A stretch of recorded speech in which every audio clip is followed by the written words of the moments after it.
Kamakailan lamang sa kanyang Instagram ay ibinahagi ni Tom Rodriguez ang kanyang pamilya. Ang larawan ng kanyang pamilya na kung saan ay hindi naman din niya ito ibinalandra ang mukha.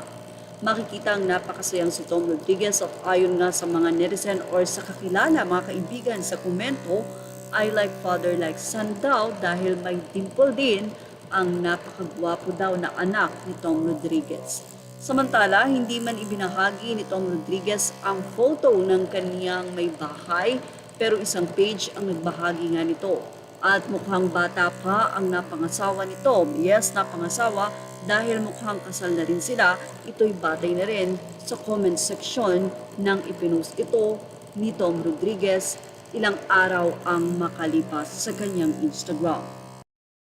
At ito ibinahagi nga ng isang page ang nasabi nga pong photo ng wife ni Tom Rodriguez. Kung siya nga ito ay wala pa mang kumpirmasyon.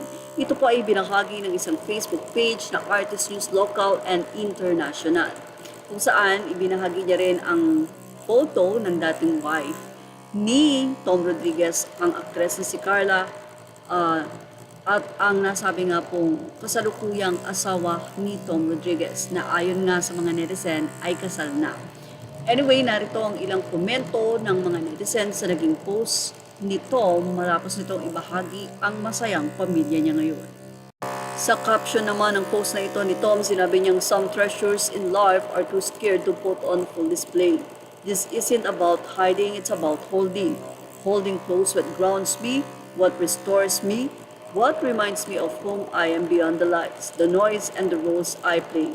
This family of mine is my sanctuary, my peace, and in a world that often demands a performance, they are where I'm most real.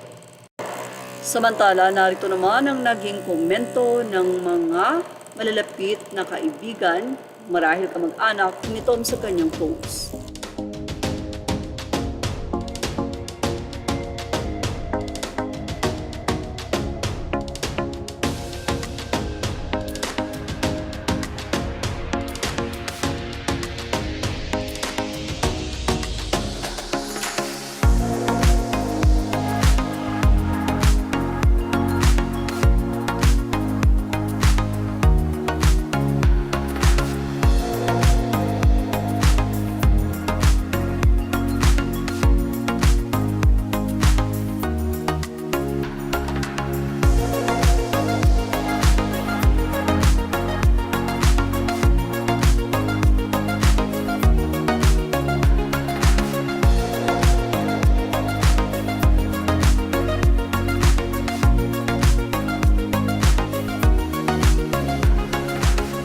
Images are all credit to the rightful owners. Thank you for watching. Showbiz Now.